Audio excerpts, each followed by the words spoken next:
Hello, everybody. Hello, the Shine Seminars audience. Welcome to another interview with me, Eli, and the lovely Chloe Goodchild joins us today. How are you, Chloe? How is the world with you? I am so well. I've just come back from Chartres, teaching there in the cathedral. Unbelievable. Thanks so much. It's wonderful to be in this conversation with you. Yeah, really good, Chloe. I'm looking forward to this. Mhm. You might well be the last interview.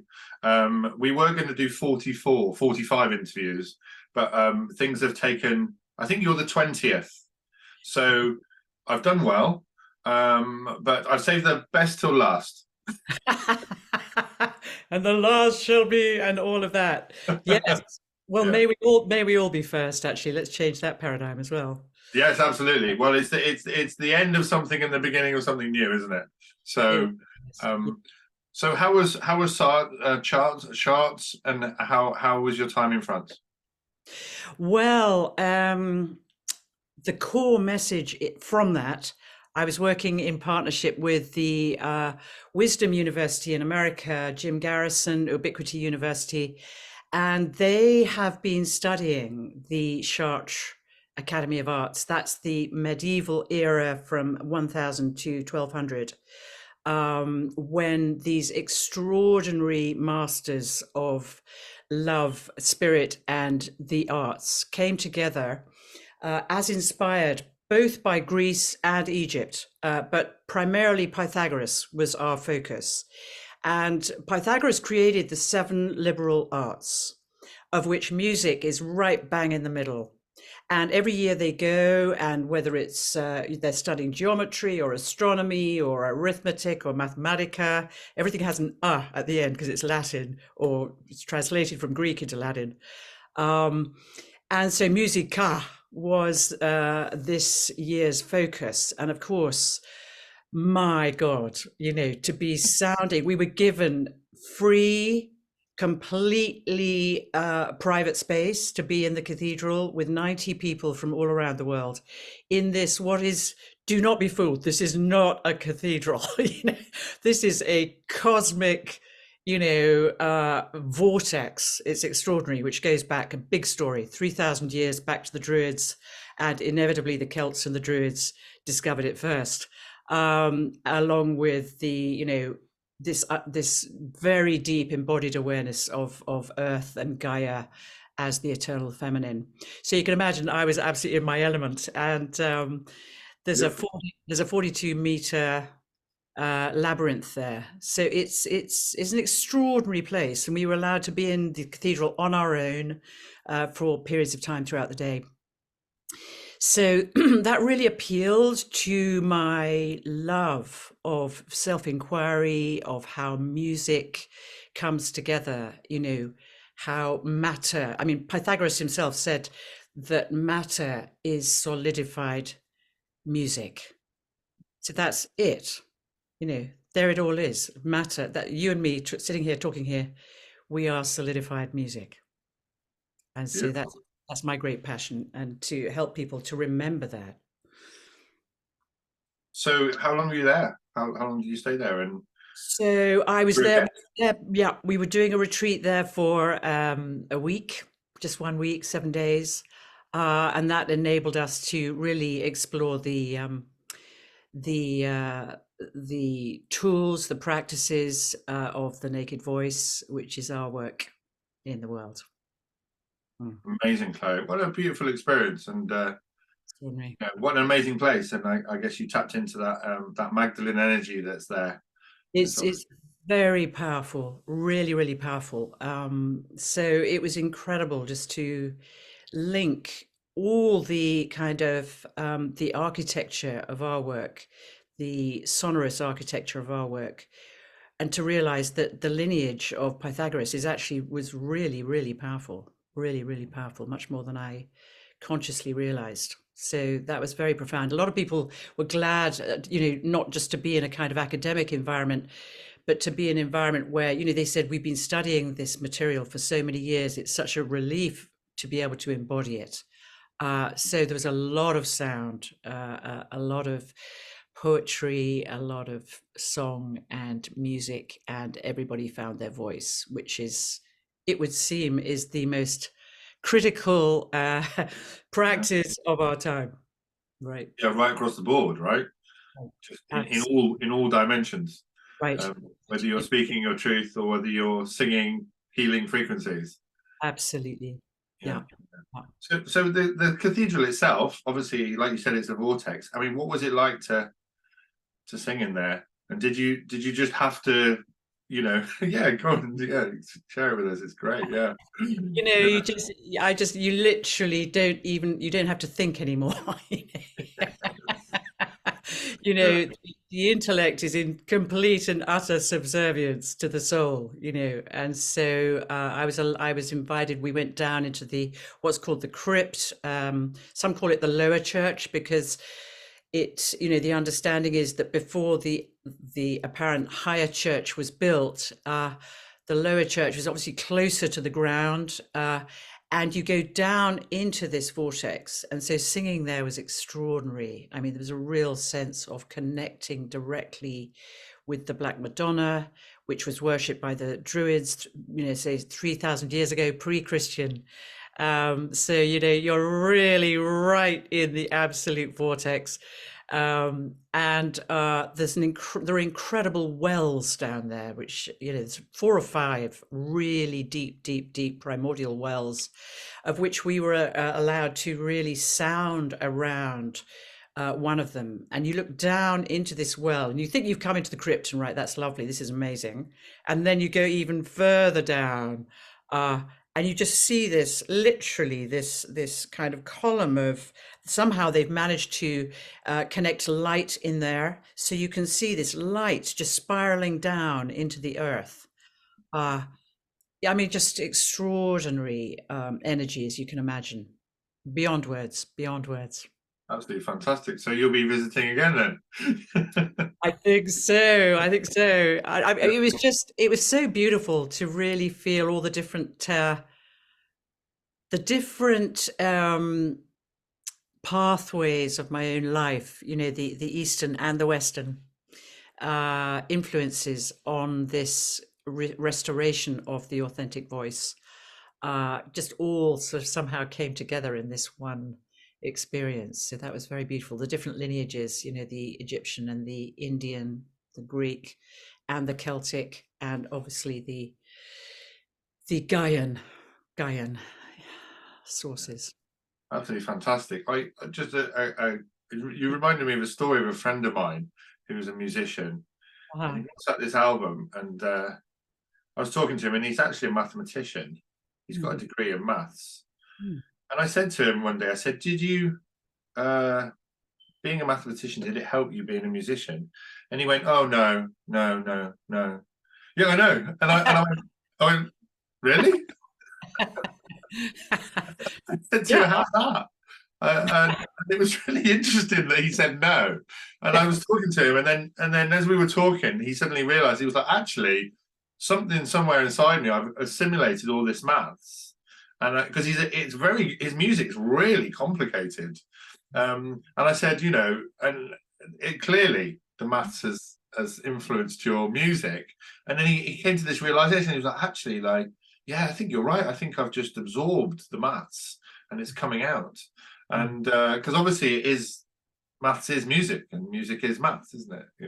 They're absolutely interdependent, absolutely. And I think I've started just talking about the musical mind now, because we associate music with the heart, obviously, for obvious reasons. But the mind piece has to come in. This is what I'm discovering. It's really interesting. When you start talking about the musical mind, suddenly people take you seriously. It's like, oh, this is not this kind of soft music experience, Yeah. This is something that requires a kind of rigor, and something that requires taking responsibility for, number and mathematics takes a huge part in our work. Just the chakras themselves. You've got 7 and ongoing numbers there, in terms of really establishing the vertical, the spiraling vertical, ascending and descending energy, and then you've got, literally when you arrive in the throat, the throat chakra itself is the 5th musical interval, if you like, if you connect it with the source. And so that opens out our awareness into the social compound. So we use a lot of number, and sometimes it's really interesting, actually. I was just doing a workshop last weekend. And so sometimes what we do, can I just share something with you musically, literally musically? So, so what we might do is, like, if we were taught at school, la la la la la la la la la la la la, all right. And so then, because of my kind of background with the Indian thing, the whole Indian philosophy of music and the understanding of the unchanging note, which is the home note, and then that moves to the second, and you start hearing those numbers and the third as chakra points. You then start realizing, oh, right, okay, yes. So if you sing that with Indian mantras, you just shift that to, instead of do, re, mi, and shift that to sa, re, ga, ma, pa, and so on, right? And then everybody's like, oh, yeah, lots of, that sounds nice. I could do that. I could do that. But then if you actually take that away and go, well, actually, all we're doing is just going 1, 2, 3, 4, and everybody's like, oh, now I'm thinking about it. I'm glad you're thinking about it. Yeah, because you've got to think beyond thinking in order to find your original voice. Because the very surface thinking is the storyline. I haven't got one. The storyline mainly, like, if I think of the thousands of people that I've had that conversation with over the last 40 years, how do you feel about your voice? I haven't got one. And now it's like, what are you talking about?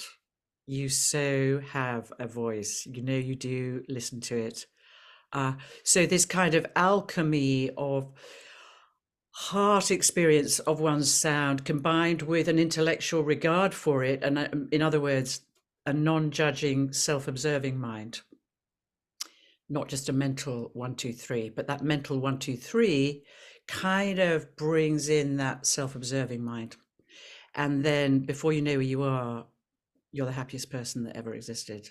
And not only that, you're really confident, and you're very, very clear, you're highly articulate, and you're not even making any effort anymore to express your truth, because there's nothing else going on. So music is, for us, is really, and the voice, the vocal experience is a real gateway, into presence, into conscious communication. Yeah, it's interesting you mentioned the do, re, mi, fa, sol, la, ti, do. I did a presentation a few weeks ago, and I sang that. I said that the chakras are do, re, mi, fa, sol, la, ti, do, and everybody went, oh. And it's such a simple thing, isn't it, when you just do that? Because obviously I've known about that for a while. Yeah. And then you think do, a dear, a female, dear, Ray, a drummer, golden son, and that's really embedded in our culture, isn't it? But people don't quite understand the esoteric meaning of tuning with the do, re, mi, and you've taken it to another level with what you've just done and softened it out and smoothed it and actually made it a embodied experience. So it's all there for us, isn't it?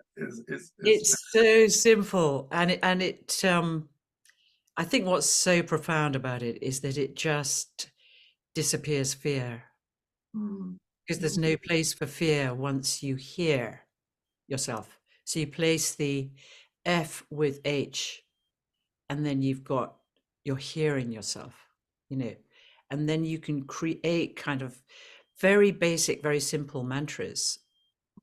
How to really research that. What is this hearing? What am I hearing? What am I really hearing? Am I hearing the surface of what's going on in the world?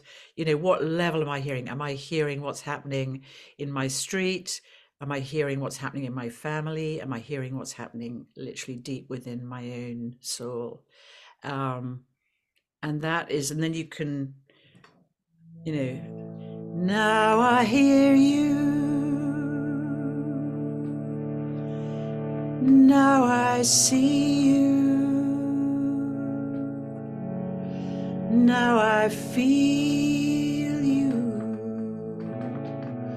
inside of me. Now I hear you. And if you just keep doing that, now I see you.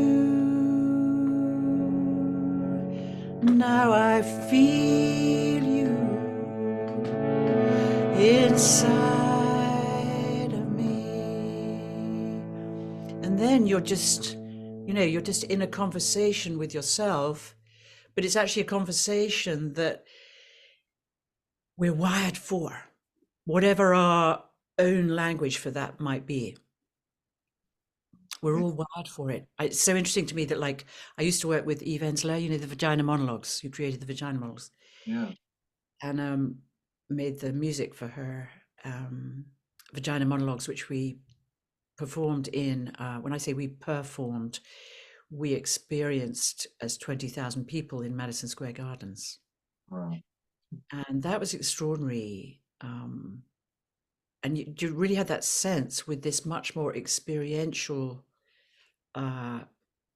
voice, rather than, like Madison Square Gardens, it's usually Bruce Springsteen in the middle with, and everybody else, 20,000 people are kind of projecting their unfound voices onto this one godforsaken, extraordinary musician. But you come out and you go, well, that was lovely, but fundamentally nothing changes, right? But what we had was 75 of the top actresses of the world who'd all performed the vagina monologue somewhere, and none of the kind of really top class kind of Bruce Springsteen-esque singers were willing to come to this event because they weren't being paid enough. So I was left with this extraordinary choir. It's like kind of some kind of strange dream. You've got like Jane Fonda listening really intently how to sing this, Glenn Close, Brooke Shield, and they're going, right, we've never done anything like this before. And you've got Eve Ensler going, right, Chloe, I just want you to understand that there mustn't be anything in the lyrics that you write for the music for this that has any political, religious, or any kind of social kind of divisive languaging in it, So I actually just disappeared all words altogether, and we just sang mantric sounds in a way that didn't sound mantric, if you see what I mean. And so it was very powerful that was where I first experienced what a conscious choral field of sound can be, because you really had that sense that 20,000 people left that building with their own voice. Everybody was involved. The entire 20,000, everybody was singing in a way that really invited them to take ownership of their own sound, not just to come and sing somebody else's lyrics and go back and sing that and be a fan of some external archetype, So that was the first time, I guess, I really heard what conscious sound sung by a lot of people and what impact that could have. And I'm just very much really reflecting on that very deeply, as you can imagine, right now in the world. And that's why I'm coming to your Shine seminars, because I love what you're constellating there. Well, I'm so grateful for you coming, Chloe. And I'll say that from, as you know, we've spoken before on the phone about my drama background. And and which is really interesting, because I bring that experience a lot with me. And we have the throng, the original primordial throng, and which is interesting, because what you're saying there is we're deconstructing the proscenium arch and the audience and the actors instead of us and them, you know, and very much what you're saying is let's bring it to a circular and everybody's doing it, and you've not got somebody doing it on behalf of everybody else, and you know, which is what you just said about the projecting onto the person, and that's kind of coming through in a lot of things, isn't it? They're going back to, you know, I mean, it's interesting with the Shine seminars, because although there's a lot of information, I was very conscious that I wanted to include the audience. Yes. And you know, and not have it's a very interesting dynamic. But when you clearly, you've done so much of this work that when you came to Matara, it was so inclusive. It was like you almost, it's interesting because the first Shine seminars I did, I'll tell you this, I actually sat down in the audience. I came on and I just went, you're all God. Yes. You're Yes. all God. And I sat down in the audience and everyone was like, what is he doing? And I was like, I'm one of you. I am you. And I wanted to make that very clear that, you know, it's not a separation. And going back to that inclusive collective voice is so powerful. And when people realize or experience that coming together, it's truly amazing. You know, Right. Yeah. that whole proscenium arch looking is very lean back. I'm Yes. being entertained. Someone's doing it for me. I don't need to do that. But actually, when you all sit around in a big throng, Yes. or you stand, it's just massively powerful. And I'm trying to work out. Yeah. It's awesome what you're doing, Eli. It really is, because I so totally resonate with what you're saying. And it's because if you actually, you know, basically the understanding, the awareness of this, the return to the indigenous wisdom, you know, an understanding how that we are spherical, you know, we're not even waves, according to John Stuart Reid. We are, the voice itself is spherical when it comes out of the mouth. It's a spherical thing. It doesn't actually go like that. When you look at it on a screen, like a flat piece of paper, it goes like that in order to be able for us to be able to see anything. but actually, what's happening is this spherical thing. So we so deeply know this, don't we, in our bones? And so then the question is, okay. So I think what I love about the fact that you've called it the Shine seminars, because the word seminar really invites people, consciously or not, to remember that this is really serious, substantial, decentralized evolution happening here within a group of people who are being required to take responsibility for what they're coming to, not, as you say, as you just described so beautifully. Yeah. And that's the piece that really interests me, you know, after having done, you know, shared for 40 years, find your voice and so many exercises, energy and sound and movement, you know, and then going deeper and deeper into the meditative dimension of the compassionate expression of the voice. You know, how does that actually happen?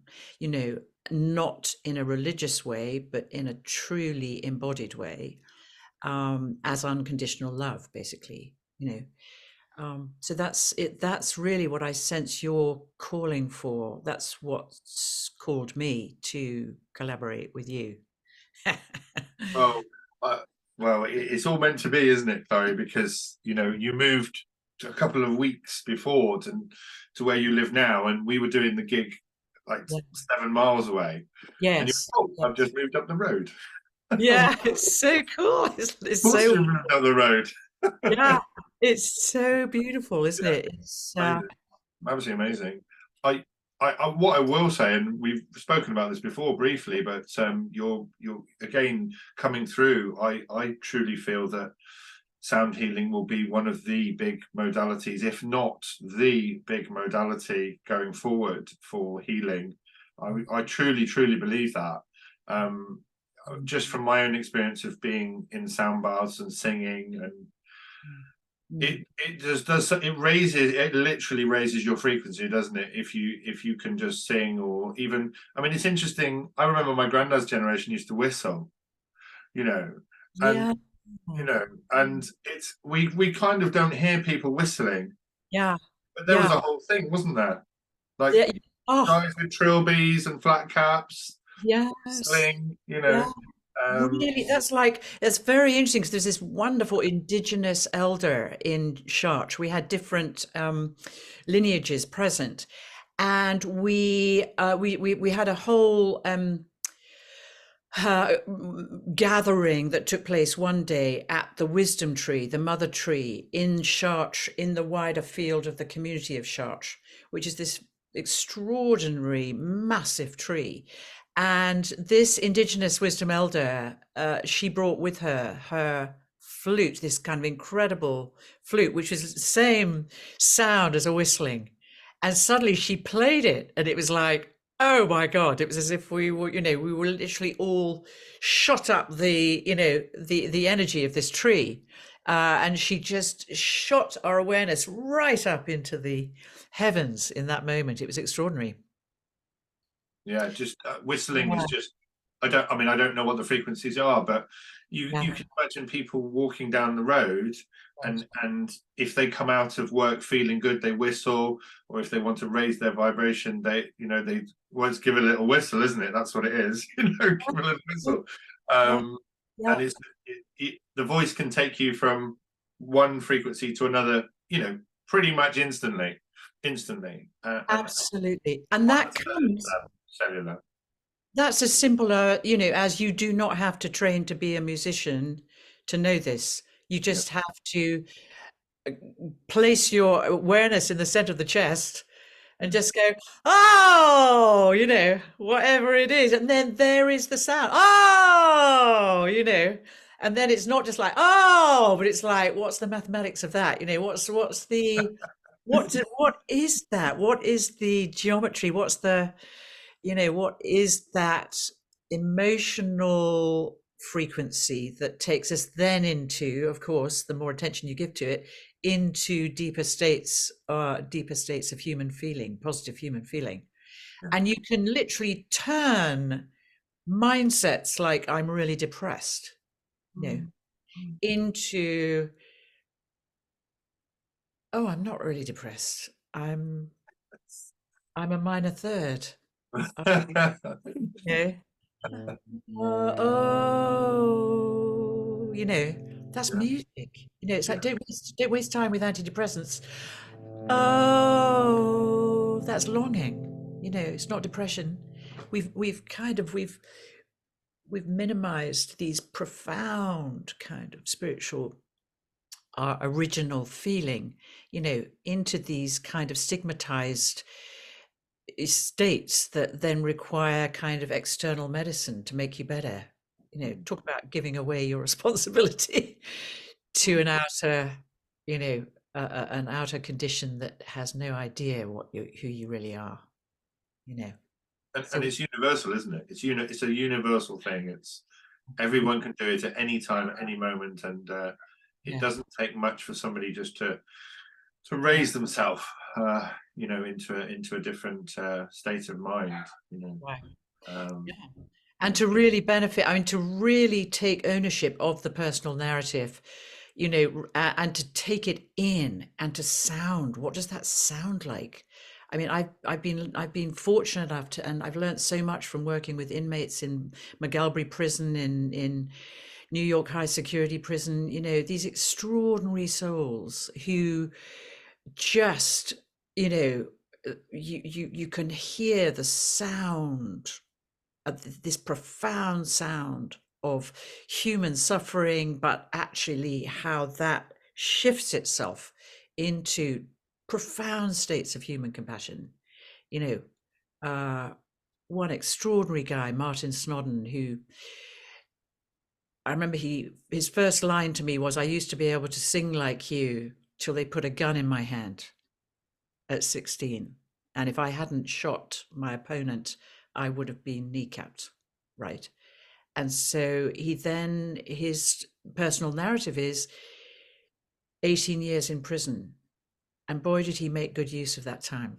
He basically studied every yogic spiritual practice book under the sun and came out and created the Belfast Centre for Trauma Resolution and Conflict Resolution, Trauma Resources and Conflict Resolution, which is just, I mean, you know, we all have our own way of turning around. And now, obviously, it's imperative that we wake up more quickly than we can imagine. Yeah. Are you seeing signs of that, Chloe? I'm seeing huge signs of that, right? Just a few, well, just a few, you know, just a few people sort of deciding it's a good idea to Yeah. wake up. No, it is absolutely incredible what's happening, isn't it? Yeah, it is. It's extraordinary. Somebody said to me the other day, she's a bit of a hermitess. She Right. lives. She lives. Not. She doesn't live off grid, but she lives down in Devon, Right. and doesn't watch the telly and doesn't go out that much. She's a lovely lady, and she said to me, Eli, have you seen any signs of, you know, is there any good signs out there? You know, what's going on? And I said, it's everywhere. I said, it's everywhere, and you can see it everywhere. And you know, everything, everybody. There's no veil anymore, and you can see things for what it is. Yeah. There's no hiding. There's Yeah. no place to kind of be covert about anything. And if you do something, if you say something, if somebody, it's right out there, and it's magnificent. It's truly magnificent. It's you know, the people around me at the moment are just doing lovely, beautiful things, and they're concentrating on the positive all the time. You know, Yes. and it is very challenging. Obviously, it's extremely challenging, but actually, a lot of people are able to deal with these things in a much better way. They're you know, they've got this fortified sort of nature about them, and they can move forward in what they want to do. And you know, it's exciting. It's really exciting, and you know, there's a lot of nonsense for sure, but it's got to be that way. You know, it has Yeah. to be. And Yeah. It's like whatever it takes to wake us up, isn't it? Really. I mean, yeah, I'm working. I mean, I obviously the in-person experience is what matters, yeah. and but also to be working online like this, and also I'm working with the Shift Network, and they're now saying, based in America, but they are now saying they're bringing together this huge sound healing 1 year training for, and they're bringing together really some of the really top people. When I say top, people who have really researched the field of sound healing, you know, from the outside in as well as the inside out. And it's a 1 year training that I'm going to be involved in with them, with John Stuart Reid and John Beaulieu and all these guys, and Eileen McCusick and the Coram brothers, and a lot of really extraordinary people who've really given their lives to exactly what you're talking about. And it's they can't believe how impactful. They're saying this is like a seismic shift for medicine, basically, in the world. It feels to me that there's such a huge momentum within the sound community, and Yeah, it seems to be so much more visible right. than it used to be.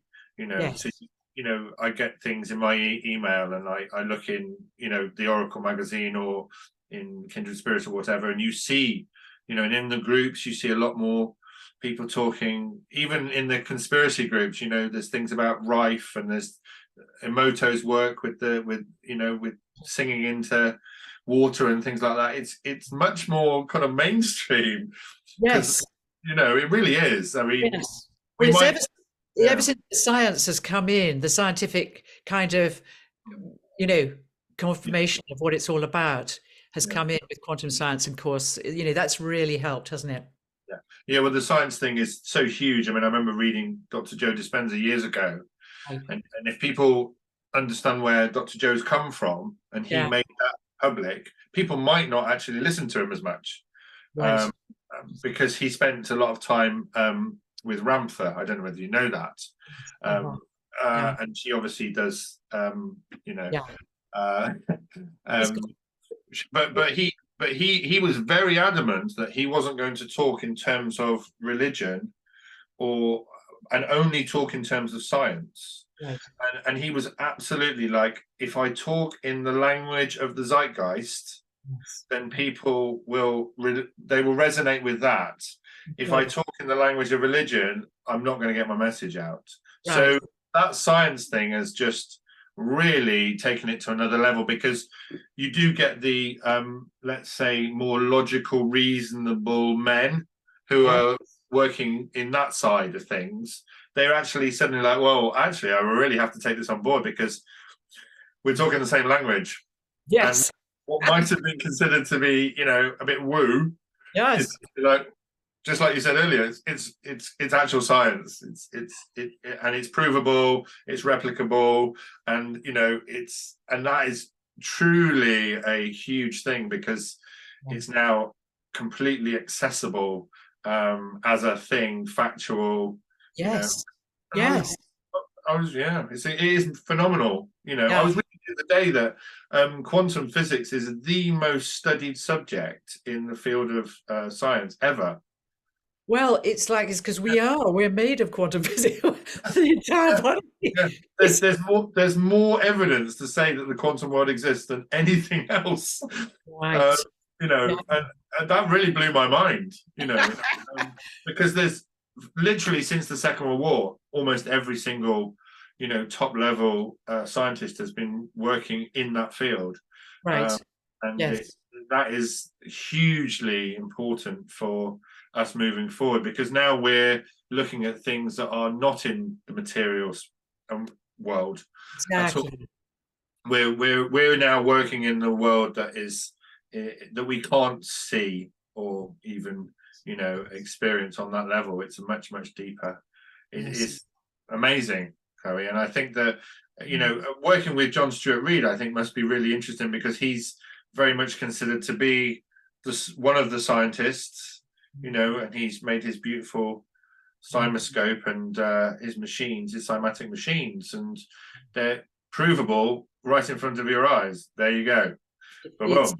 And anybody can do it. You can Yeah. just stand in your bathroom and just make your sound on a mobile phone, send that to him, and that comes out as this incredible, mandala of music that your DNA sound signature is made of. And as you know so well, because I know that you've had all kinds of lovely investigation going on in this territory, which is great, really important. Yeah, we're planning to work together, because we're involved in this 1-year training together with various other people. And but the good news is he lives on our Celtic Isles as well. So, and he's just up the road. So, yeah. It's sound made visible, right? Sound made visible. Yeah. Sound made visible. Got Yeah. it. I Yeah. love what you're saying also about the fact how the quantum physics just really gives people a kind of leverage into the realm of the invisible. Because there's so many. I mean, what that really kind of invites the whole question of what is channeling, and what it's like when somebody receives. And I love that idea of receiving. We've talked for many years of the receiving of your universal DNA sound signature. It's a receiving. The great kind of Sufi Hazrat Inayat Khan, the great, great, great Indian musician, Veena player, used to talk about that. It's not, we're taught in the West, that you have to do all this kind of technical, la la la la la la, all of that, which is fine, but that's what I was like. I was so at home as soon as I just set foot in India, because it's like all they do is, it's like another version of John Stuart Reid. You sit in front of whether it's the Dagar brothers or whoever it is, and they just look at you and they just say, "What is your note? What is your note?" And you go, "What is my note?" You're Western and note. And eventually, and so a lot of our work which is like John Stuart Reid, which is like everything that you're inviting within the field of the Shine seminars, is really exploring this DNA unique sound signature of the individual, which has extraordinary sort of cosmic and non-local and, the music of the spheres dimensions to it. Obviously Pythagoras talked about the music of the spheres, but the next generation seems to be coming in with a kind of receiving of information, non-locally, and bringing that in to kind of alchemize with, sound healing, to alchemize with the science of sound, and all these different routes into the reality that there's only one of us, basically. Yeah. Absolutely.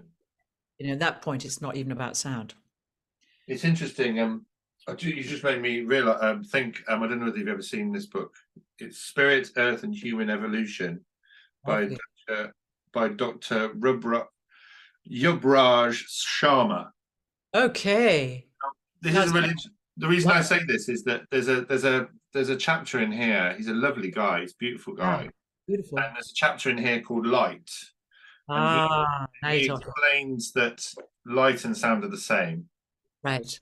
Exactly. Which, yeah, but he also says that, and it's open for question. He says that there's only two ways you can program DNA, and that is through sound and light.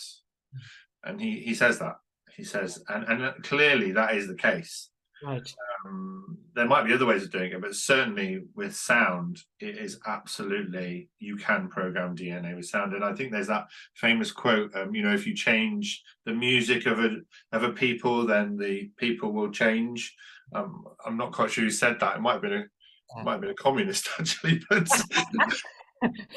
Well, Marx said it. But there was that. If you change them. communist in the essential meaning of the word communist. Well, he kind of understood that if you change them, you can see it in the, if we go into the, the culture, the popular culture that's being pushed at us, Yes. the music that's being pushed at us is a very low frequency, Oh you know, God. Absolutely. and it keeps people in that lower, density. Yes. So if you change the music of the people, then the people do change. It's fundamental. Yeah. So Yeah. and yeah, It's just remembering where, if we really understand finally, once and for all, we are literally made of music, yeah, then that is the material for change, isn't it? That is the material for the evolution of the species. It's as simple as that, isn't it? yeah. I love, it's like, you've been involved with the Bards of Avalon, obviously, with Veda Austin. I love her work, extraordinary. Again, another extraordinary perspective on all of this understanding. That It's we. interesting. I wanted to ask you actually. It was the only question I wanted to ask you today because I Ah, knew you had some amazing wisdom yourself. But could we talk about Wells Cathedral briefly? oh, tell me about, yes, Wells Cathedral. I spoke to the Bards about this. Okay. So, have you been to the Octagon Room in the Wells Cathedral? Not for a long time, but I Okay. must go back there. It's really bizarre that you should mention that. Yeah. Yeah. So, Yeah. it's really interesting because when I went there recently, a couple of Mm, months ago, I okay. went to see the librarian and I said, "What was the Octagon Room used for?" And obviously, it's this huge, great room Yes. with a big pillar in the middle. And he said, Yes. "Oh, it was for a kind of a local government and the squires and the lord of the manor, and they talk about the harvest and taxes and I was just like, no, they didn't." I'm not quite sure where you got that story from, but it's quite clearly a healing chamber, and Yes. it's quite clearly there acoustically Uh-huh. to generate an incredible sound. And Wow. then a few weeks later, I actually got in my inbox a performance that was being done by these 4, 5 people who are not from the UK, doing some sound work for and opening it up. And what I was going to say, Chloe, is I think maybe go down there. It's just down the road, Yes, it is. and it is magical. The sound you get out of that space is phenomenal. Oh Um, my, even the stairs that go up, it's an right, unusual space. right. We've got Wells Cathedral. Mm. which is obviously a sound engine in inverted commas Yes. itself. But the Yes. stairs that go up are dramatic. They're dramatic, and they don't just go up, or they don't, they're kind of like swooping, and then Right. you just appear in this enormous. You turn right at the top, and you just appear, and this enormous room is on, you know, Right. Yeah. on the top of, not on the top of the building, but on the first floor type thing. And the sound in there is just phenomenal. So it'd be great to hear you do something there. Let's And go. Is it possible for us just to go there and work there with groups and I yeah, presume, yeah. yeah, Oh yeah, my God, I would love that because obviously, absolutely, the heart of our work is the octave of consciousness, which obviously the human form is the embodiment of. well, Yes. it's interesting. I did a sacred geometry course in Glastonbury recently, and Brilliant. I learned the alignment of Glastonbury with the Abbey, um, Yes. with St Benedict's Church, and it goes Yes. into the altar of the Abbey, and then it Right. goes up to the Tor, and that Yes. line is literally ends at the corner of Wells Cathedral. So the energy goes right into the end, and Okay. and I was like, well, of course it does. Oh my God, that's so beautiful. That's Where so else is it going to end up? So I'll they go obviously down there on Sunday. Yeah, I'll get yeah, down there before yeah, the yeah. event next week. Yeah, yeah, no, really, I think you'll be just go in there and start singing. You'll just be amazed. It's a big room. It's a Oh, big room. It's like it's got to be 75 feet across. my God, It's just really? yeah, it's massive. Okay. Yeah, Okay. it's All right. massive. Yeah, yeah, it's massive. It's funny because I mean, obviously, Yeah, many of us in different kind of constellations have been talking about just literally walking about, yeah, as people are already doing. The Pilgrimage Trust, Rupert Sheldrake's guys, have yeah, all been doing this, but really reactivating the sacred sites of this extraordinary island. yeah, Uh, yeah, I mean, what better place to start, really? Let's just completely disappear colonialism once and for all and get back to the source of sound in these places. You yeah, can really feel it, thanks to all this awakening, the yeah. gift it keeps on giving over the last 3 years. It's It- realized. these little secrets are just opening themselves up and making themselves available to us. And it's a bit like being in your own Da Vinci Code film, isn't it? It is. It is. It's just ridiculously joyous at that point, isn't it? It It's just really is. it's like, oh, thank God, am living at this time. Yeah, yeah, yeah. It's Now, absolutely beautiful. Yeah, it's quite phenomenal, and there's so many secrets to be kind of immerse yourself in, and you know I'd love to spend some time with you in some of these buildings, Chloe, just to see how you experience them. oh, It's interesting. I lived in Winchester for 4 years, and yes, I because I lived there for 4 years, and I used to go in the cathedral quite a lot, and very often when I went in there, the choir would be singing, and it's something that we just don't experience enough. And you can sit there. I used to just sit there and just take it in, and it just in the size of the sound, yeah. just the size is Oh, beautiful. do you know what? Do you know the composer John Tavener? Yes, yeah, yeah, yeah, Byzantine composer. I met him in London, and he used to go to the Russian. He was very much inspired by Byzantine era Byzantine music, but then he made the Whale, and he was in touch with the Beatles and the whole deal. Um, but his funeral was in Winchester Cathedral, and it was wow, the most extraordinary experience because I was lucky enough to sing for him for some of his compositions and stuff. And so I was invited to this funeral, and it was absolutely extraordinary collision between the kind of verticality of, that exquisite, as you're describing, sublime, ethereal music that these cathedrals invoke, with this kind of primal sort of Greek Orthodox cantoring, cutting through it. Oh, it was utterly mind blowing. It was utterly mind blowing. So there's another place to visit again. Yeah, let's just get a tour going of the Yeah, cathedral. yeah. Well, we've got incredible buildings. I mean, is there anywhere besides Chartres? Is there any building that you particularly in Mm. your mind? Are you like, wow, I'd love to go there again? Well, What's your top funnily three? enough, literally down the road from where we're going to be next week, the Gloucester Cathedral. I've been going there. In fact, the founder, Geoffrey Higgins of Matara, has been saying to me, let's just start, we're having the same conversation. Let's start walking about and just really showing up at these cathedrals Yeah, at Evensong, for example, yeah, where, as you say, you've yeah. got, I mean, there are many. Yes, yes, there are many. And I've worked up in Scotland, and, I'm particularly connected also with the stone circles, of course, Mm, which is why I lived on Dartmoor for 5 years, just mm, literally walking the land there, which was extraordinary. And at that time, this was like 2011 to 15, the stones felt really sleepy. They were just like, well, whatever, we're just here, But now you walk and you can feel they're really alerted. It's like, oh, thank God, humanity is finally, mm. really waking up. So, yes, to that. Yes, yes. I mean, not just the cathedrals. I mean, the land itself, of course, is really, and obviously the connection between Chartres Cathedral and Glastonbury is huge.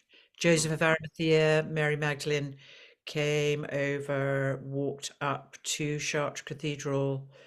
He left, the legend of how he left the Holy Grail there. He received it apparently from Pontius Pilate, the blood of Christ, and Joseph of Arimathea left that in the Chartres Cathedral. Mary Magdalene's veil was left there. And that's something that you see. These kind of symbols of the sacred act or the sacred living presence of God, you know, are of course at one level just symbols, of course, but they are stories that really take us back way, way, way, way before our sort of intellectual reductionist minds got, you know, captured.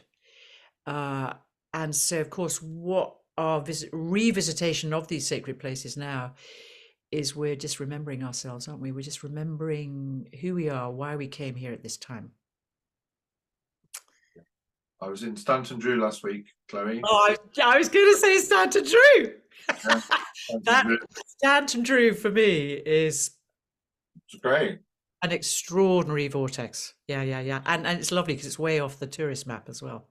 Yeah, and it's so calm. These places are so grounded.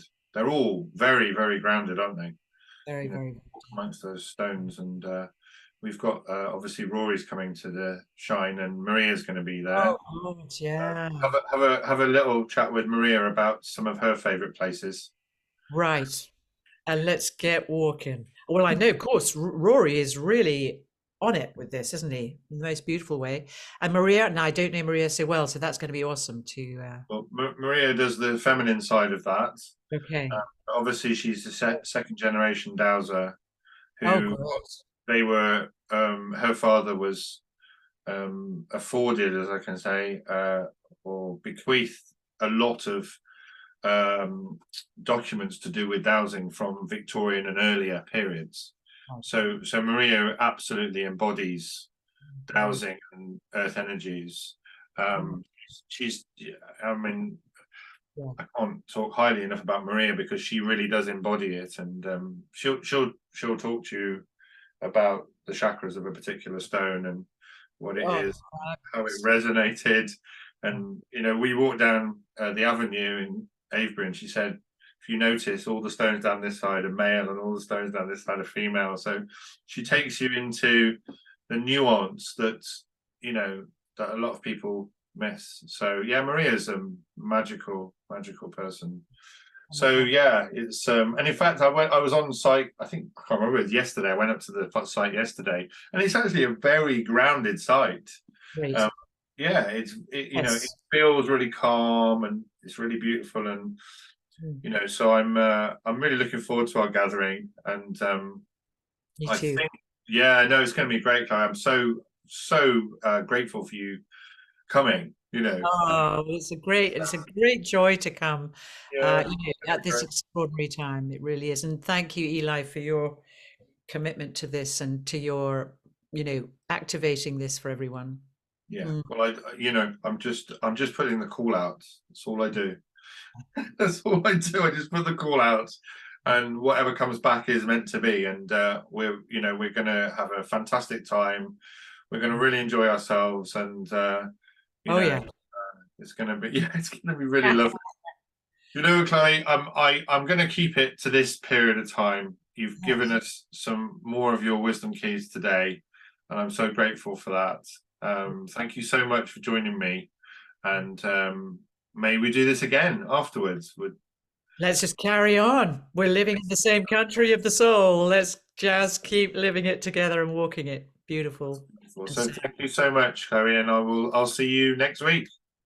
great. I'll be there. We're just about to promote it out again to our people. So Yeah, uh, amazing stand by for a lot more activity. activity and Phone calls, text messages, pigeons. Lovely, many Chloe. blessings. Many Lots of blessings. love to you. Lots of love to you. Bye. Blessings.